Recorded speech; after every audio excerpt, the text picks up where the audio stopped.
Conectados a nuestros invitados, Carlos del Valle y Claudia Riquelme, con quienes pertenecen al doctorado en comunicación de la Universidad de la Frontera y la Universidad Austral de Chile, ambas universidades unidas con este doctorado en comunicación, y queremos conversar con ustedes sobre Wallmapu y la cobertura comunicacional, pero ¿qué les parece también la cobertura del 10%? Yo voy a partir conversando sobre eso. ¿Cómo están Carlos y Claudia? Bienvenidos, bienvenida y bienvenida a La Voz de los que Sobran.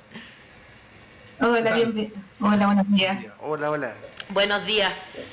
Parto contigo, Claudia. ¿Qué te parece la cobertura de estas temáticas de lo que pasa dentro del Congreso en los medios de comunicación nacionales, específicamente en los hegemónicos? Bueno, sí, es que sabes que estaba escuchando atento lo que estaban comentando sobre la posible inflación, el tema del desempleo, y eso finalmente también nos afecta directamente a nosotros como región.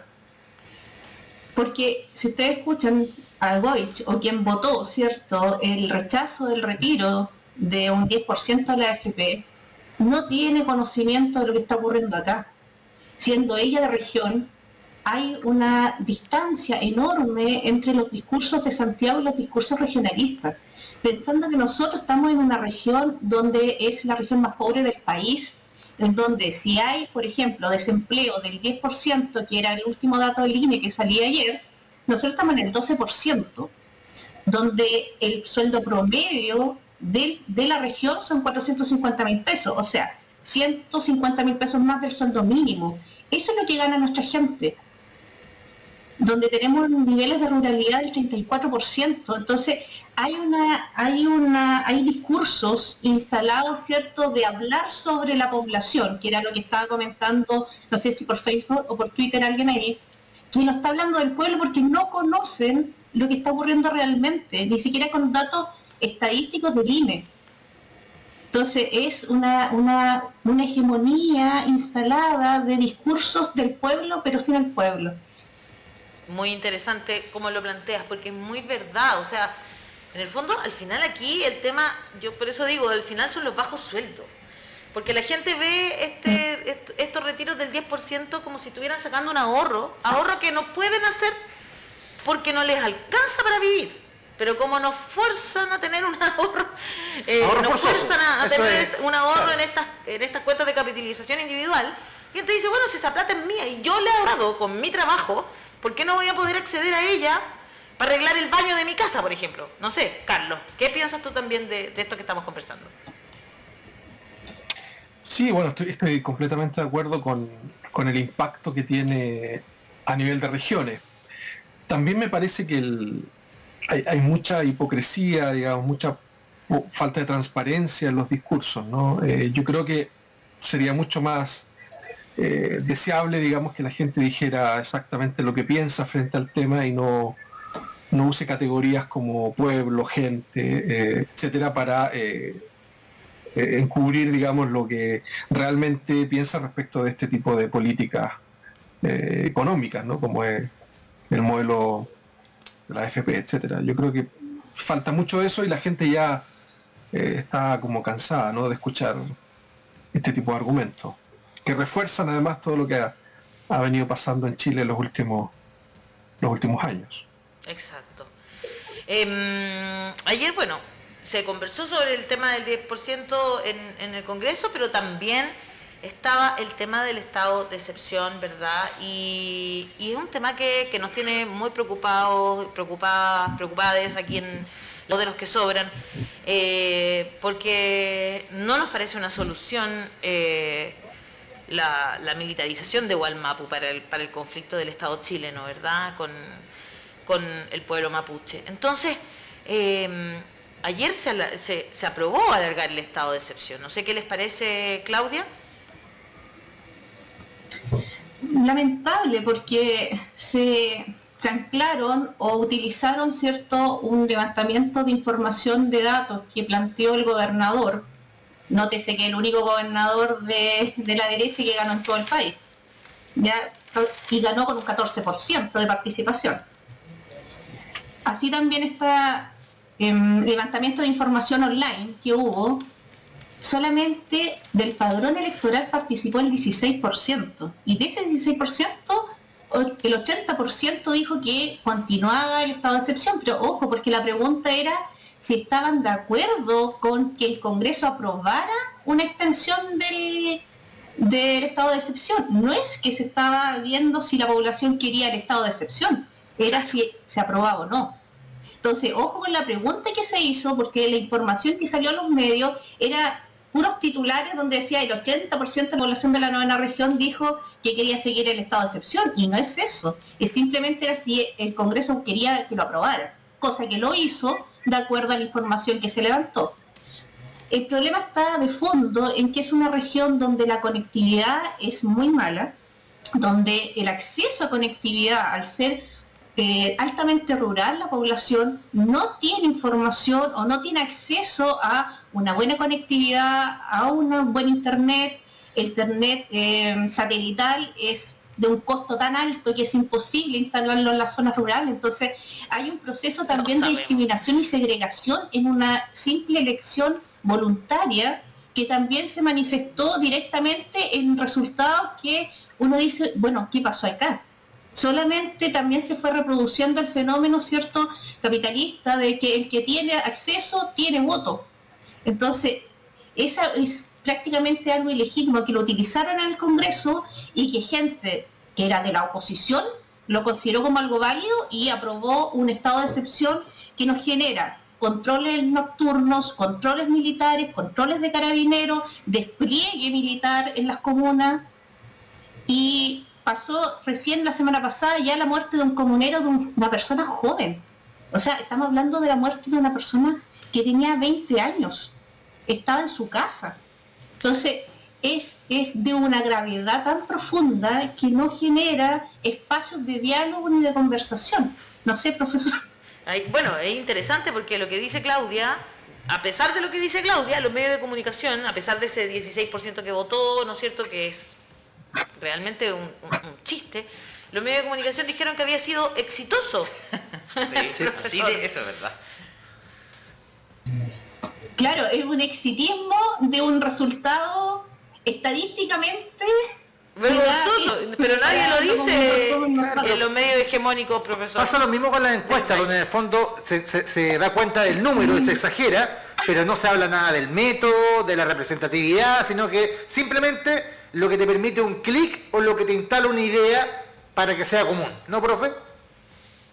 Sí, efectivamente, yo creo que ahí lo que sucede es que esa consulta es una excusa, digamos, ¿no? Para sostener un discurso y lograr una aprobación, en este caso, ¿cierto?, en el Congreso.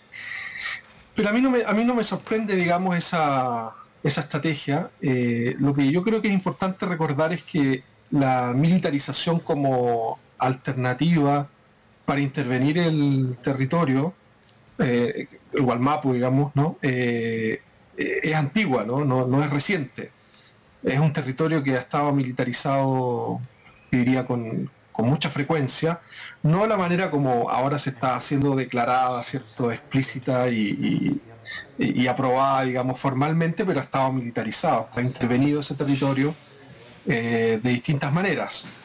De tal suerte que para la gente que vive ahí probablemente esto no suponga mucha novedad, digamos, como sí supone para nosotros que estamos mirando desde otro ángulo. A nivel nacional me imagino que también esto genera un impacto fuerte, pero yo creo que para la gente que vive ahí, hablar, digamos, de presencia policial, de fuerzas policiales, digamos, interviniendo el territorio no es para nada novedoso, vamos.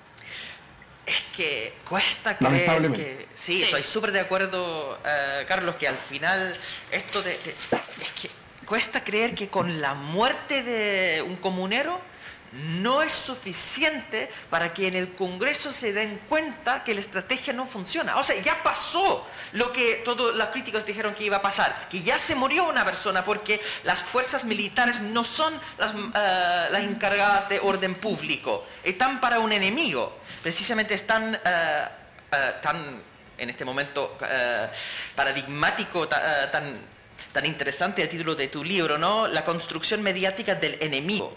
Porque eso es el enemigo interno Eso es lo que ven. Cuando se muere una persona, un comunero mapuche, por las Fuerzas Armadas que Piñera envió a la zona, no ven un problema. Yo me acuerdo mucho del masacre de My Lai en Vietnam, cuando entraron los soldados estadounidenses a un pueblito vietnamita y masacraron a los campesinos, a las mujeres, a los niños, y preguntaron después a los soldados que habían cometido ese crimen, pero ¿qué hicieron? Y dijeron, entramos en el pueblo. Y dijeron, pero no habían personas, eran solamente enemigos. Sí, no vieron esos niños, esas familias como personas porque habían sido entrenados para ver soldados combatientes enemigos. Y eso al final está afectando al Congreso. Tenemos una aprobación de la prórroga, 15 días más de esa militarización. Por la abstención, Pepe Out no nos debe sorprender, Carlos Harpa, ex del Partido Radical, tampoco nos debe sorprender mucho. La Marcela Hernando es actual vicepresidenta del Partido Radical y abstuvo en esa votación. Andrea Parra del PPD. La Joana Pérez, la famosa de Democracia Cristiana que votó en contra del aborto. La misma. José Pérez del Partido Radical otra vez. Y Vladimir Osovich. Vladimir Osovich estuvo en el Frente Amplio y se abstuvo en el contexto de la muerte de un comunero. Y con los votos, por supuesto, a favor de Mata, de Sabag, de Venegas y de Matías Walker de la Democracia Cristiana. O sea, mueren personas producto de la política pública y eso no es suficiente como un indicador que la política fracasó. Cuando uno evalúa una política pública, ya uno puede ver los distintos indicadores. Yo diría que se murió una persona producto de la política pública directamente, es un buen indicio que no está funcionando la política. Parece que no, porque la muerte mapuche no es suficiente para eso. Y bueno, y en este caso los que pertenecen al sector de Gualmapu, digamos, la mayoría votó a favor. Creo que solo un PS se abstuvo porque... Sí, pero la mayoría votó a favor porque fue muy fuerte la presión también, ¿no? Y ahí los medios de comunicación sí jugamos un papel súper importante, Claudia, creo yo. Sí, efectivamente, pensando, por ejemplo, usted... Hassan menciona a Andrea Parra. Andrea Parra es diputada de la provincia de Malleco, de la circunscripción 22, que va a la reelección. O sea, ella está jugando también a la votación, porque estamos mezclados también con las elecciones.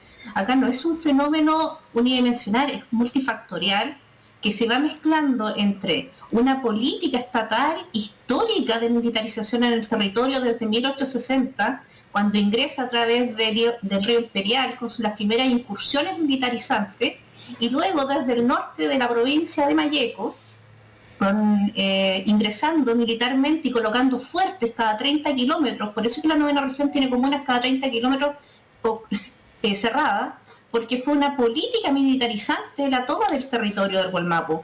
El Gualmapu no es tan solo la 9ª región, ojo, es del Biobío hasta el Tolten, en línea recta, y el Tolten da en línea directa con Arauco, que es la provincia del Biobío, donde está Quirúa.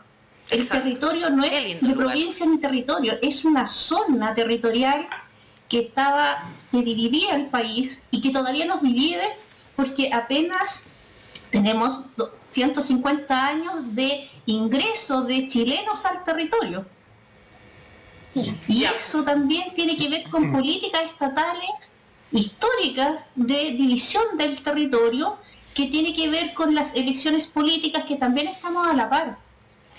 Los títulos del Diario Austral, del cual es el único diario casi que tiene el dominio, ¿cierto? Sí, de los pero títulos, absolutamente acá en la 9ª región. Claro.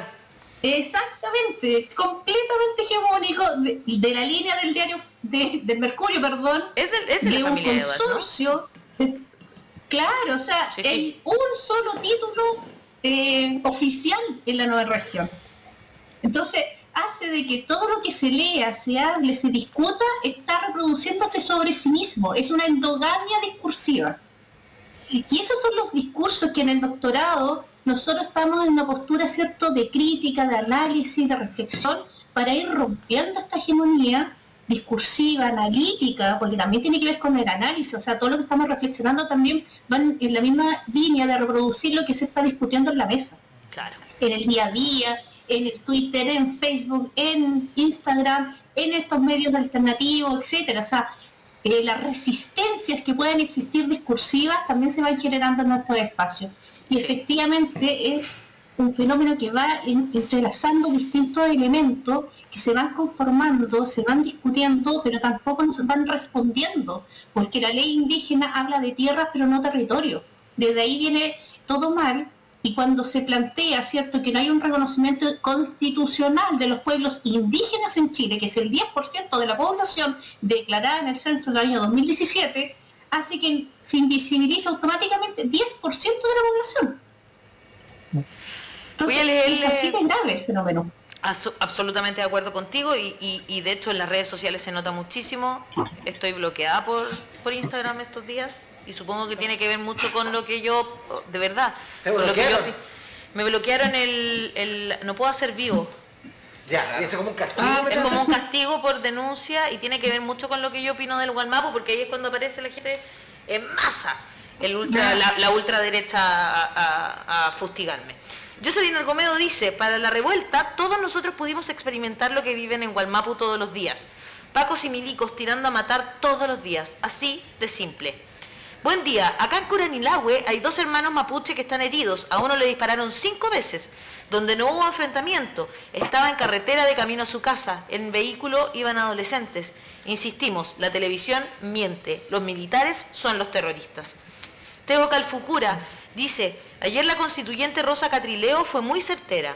Planteó que realmente no se dimensiona la situación de la invasión militar a baja escala en Gualmapu. Si realmente solo los milicos y la Armada estaban haciendo labores de, comillas, brigadieres de tránsito. Hablamos de Fuerzas Armadas, con inteligencia militar realizando un estudio geoterritoriales. ¿Qué hay de esta medida? Y luego quería leerles cómo votaron los diputados de los distritos 21, 22 y 23 para la extensión del estado de excepción. Distrito 21, Manuel Monsalve, PS, en contra. Iván Norambuena, UDI, a favor. José Pérez, PR, abstención. Joana Pérez, DC, abstención. Cristóbal Urruticoechea, republicano, a favor. En el distrito 22, Andrea Parra, PPD, abstención. Diego Paulsen, RN, a favor. Jorge Radjev, RN, a favor. Mario Venegas, DC, a favor. Distrito 23, Sebastián Álvarez, Evópoli, a favor. Ricardo Celis, PPD, en contra. Mira, se nos había quedado uno que había votado en contra también. René Manuel García, RN, a favor. Miguel Mellado, RN, a favor. Fernando Mesa, Independiente, a favor. Andrés Molina, Evópoli, a favor. Y René Zafirio, Independiente ex-DC, en contra. 3 en contra, entonces hubo, 1 por región. Pero Claudia dijo una cosa lapidaria. Al final, si uno lo pone en términos simples, es que violar los derechos humanos en Gualmapu es un activo, un positivo electoralmente. ¿Es popular electoralmente violar los derechos humanos? Parece que sí. Y al final, si fue la decisión de alguien como Vlado Mirosevic, que fue del Frente Amplio, salió del conglomerado, pero algo de esa visión progresista debe tener, y decide abstenerse. Si la Andrea Parra decide abstenerse es porque ven una presión electoral muy fuerte, va más allá de los principios. Y cuando en el Senado tenemos a Ricardo Lagos Weber y Jimena Rincón absteniéndose, y Carolina Goich y Pizarro votando a favor, o sea, electoralmente ven la violación de los derechos humanos como algo positivo, y eso es muy duro. Ahora uno pregunta, ¿eso tiene que ver con la baja participación de las comunidades mapuches en el proceso electoral? Porque sabemos que ellos son más grandes que la derecha, eso lo sabemos por la elección de gobernadores, donde juntos los candidatos de mapuches sacan más que el mismo Rivas. Sí. Pero ellos deciden primero postularse de forma dividida y luego restarse del proceso. Entonces, ¿qué está pasando en términos de en la interacción con la institucionalidad que hace que parezca una falsa mayoría a favor de la violación de los derechos humanos en términos electorales? ¿Cómo ves eso en la construcción mediática, Carlos? Bueno, ese es un gran tema, digamos, de cómo se ha configurado políticamente el movimiento mapuche, el pueblo mapuche. Hay que recordar que hace poco el intento de creación de un partido político mapuche, Gualmapuhuen, terminó con una votación muy baja, digamos, ¿no? Muy baja incluso sobre los mínimos que ellos pensaban que pueden obtener. Yo creo que hay un tema ahí relacionado con la cuestión política, con la forma de ver también cómo se abordan las temáticas y de seguro un escepticismo bastante alto sobre lo político en general. Ahí podría operar la tesis, ¿no?, de la destitución como principal forma de relacionarse con la política, probablemente por parte de las organizaciones mapuche. A mí me interesa también mucho el tema de esta idea del estado de excepción, porque hay que recordar que las leyes de excepción están operando en esta zona por lo menos desde mediados de los 90. El primer atentado incendiario que se produce acá en Lumaco, el 97, generó ya las primeras respuestas del Estado, que son la aplicación de leyes de excepción como la ley antiterrorista, la ley de seguridad del Estado, que han generado también, hay que decirlo, cerca de una veintena de muertos ya. O sea, si uno recuerda los nombres de todos los jóvenes fallecidos, digamos que principalmente, como decía Claudia, son jóvenes, ya van varios, ¿no? Y producto de las políticas, no del estado de excepción como estamos viendo ahora, pero sí leyes de excepción, que es una forma, digamos, de relacionarse también con el enemigo. De hecho, es el derecho penal del enemigo a través de la ley de excepción. Claro. Como la que todavía ley de seguridad del Estado, ¿no? Como que ahí se usa políticamente, eso está claro, ¿no? Absolutamente. Claro, sí. Es como que la usan cuando les conviene. Claudia, ¿querías agregar algo? Sí, es que todavía se habla del enemigo, o sea, cuando se llama o se convoca a esta normativa excepcional que es propio de la dictadura, como bien recuerdan ustedes, ¿cierto?, que se construye enemigo a la comunidad, a los sujetos, a las organizaciones, y está en la 9ª región alojado, y en la provincia de Arauco alojado en las comunidades indígenas. En este caso mapuches, claro. La mayoría. Pero también podría darse en el norte con los aymara, o en el sur con los patagos, o sea, con los yaganes, por ejemplo. Claro. Porque no hay un reconocimiento constitucional de los pueblos indígenas. O sea, no existen. Claro. Y al no existir, al no estar reconocidos, yo los puedo declarar enemigos y no estoy contra la Constitución, que es lo que comentaba Hassan. Qué interesante. ¿Cómo se va a proteger? ¿Cómo se puede colocar el habeas corpus a un pueblo que no existe constitucionalmente? ¿Cómo se puede convocar a defender los derechos humanos cuando todo se judicializa? Cuando solo está asociado a una tierra, no a un territorio. Entonces, cuando nosotros planteamos la mesa 5 de hablar sobre autonomía del pueblo, y autogobierno también tiene que ver con sus formas de gobernanza y de gobernabilidad que pueden llegar a tener, porque eso tampoco no se discute. ¿Cuál va a ser nuestro modelo a nivel constitucional de cómo nos vamos a autogobernar como país y cómo también van a tener que confluir las normativas vigentes con los pueblos originarios que ahora están reconocidos? No constitucionalmente, pero por lo menos están presentes en la... Esperamos que en la próxima constitución sí estén reconocidos constitucionalmente, ¿no? Que es una... Estamos en el esperando, porque todavía, sí. Todavía no está. No, claro, mientras ¿qué pasa? Exacto, claro, sí. No, sí, en eso estamos súper de acuerdo. Pero hay como un piso, como institucionalmente. Uno ve lo constituyente, la discusión pública, y por lo menos hay como una base que uno le hace pensar de que Chile va a ser un Estado plurinacional en la próxima constitución. Puede pasar cualquier cosa, porque claro, todavía resta que comience a redactarse, pero por lo menos el ruido de piedras nos empuja para allá. Claro, y lo que pasa ahí es que en la convención se está escribiendo otro Chile, ¿no? Hay también un desfase muy fuerte entre lo que pasa aquí en la región, las decisiones del gobierno, digamos, de estos estados de excepción, etcétera, y lo que se está redactando en la convención. No deja de llamar la atención esa doble manera, digamos, de ver un mismo país, ¿no? De entenderlo, el que queda todavía, claro, y el que viene. Claro, estamos ahí en ese proceso. Por ejemplo, lo que comentó alguien en Twitter, por ejemplo, de que en la revuelta se dieron cuenta lo que era la represión, ¿cierto?, de carabineros, porque no la vivían, lo que nosotros ya lo estamos viviendo hace más de 10 años, 15 años. Porque, por ejemplo, para ustedes todavía no es natural o no está naturalizado, porque ese es el problema, la naturalización de los fenómenos. Que uno vaya a la comuna de Purén y en la entrada estén militares con un fusil con el seguro pasado. O sea, uno pasa por entrar a una comuna libremente y hay un despliegue militar de boinas negras porque están camuflados, ¿cierto? Por lo tanto, una logística militarizante, estratégica, de camuflaje, de control y de alerta de peligro. Entonces, ¿yo soy enemigo si yo vivo en la región?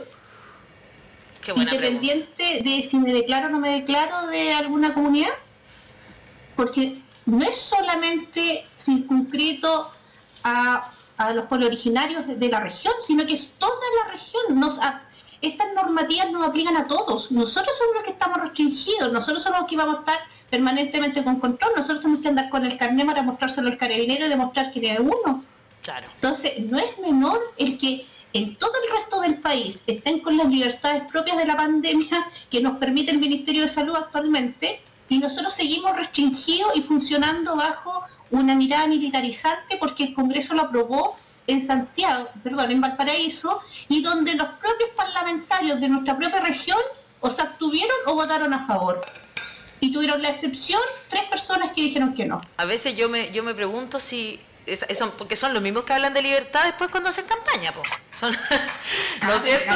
Pero esas libertades que a ellos les interesan nomás, pues la de propiedad. El resto de las libertades, las nuestras, las individuales, les importan un comino.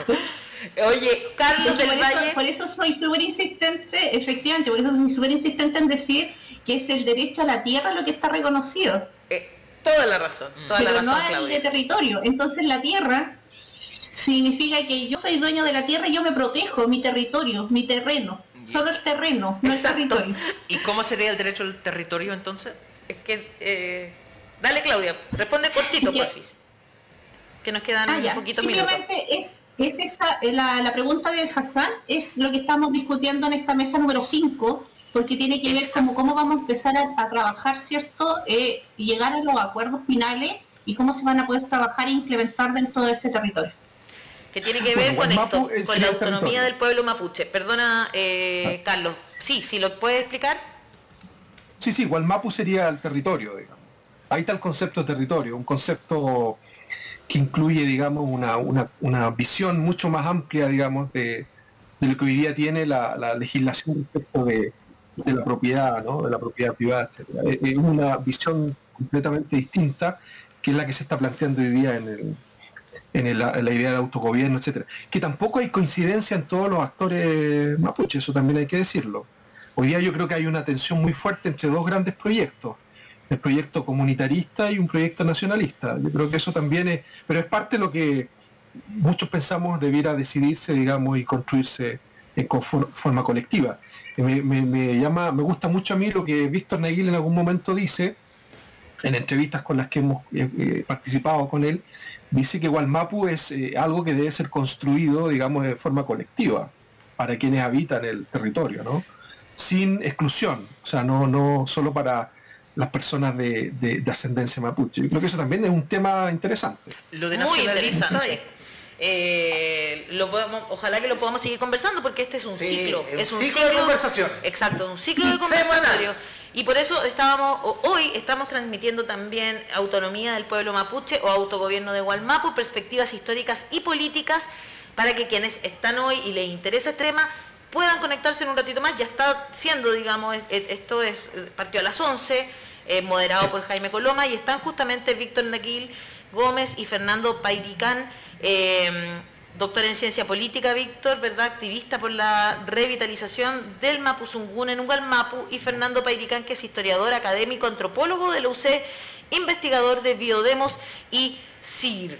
Esto es el doctorado en comunicación, ¿no es cierto?, donde se une la Universidad de la Frontera y la Universidad Austral de Chile, y nos encanta que podamos transmitirlo, así que los dejo a todas invitadas para que se conecten más ratito y lo vean, ¿verdad?, porque seguramente va a tener visiones muy interesantes. Nosotros mismos vamos a revisarlo después para escuchar justamente sobre esto que estamos conversando ahora con Carlos y con Claudia. Les queremos dar las gracias a ambos por estar esta mañana en La Voz de los que Sobran. Muy interesante el tema, y siempre vamos a seguir analizando también y haciendo la contra ahí a los medios hegemónicos.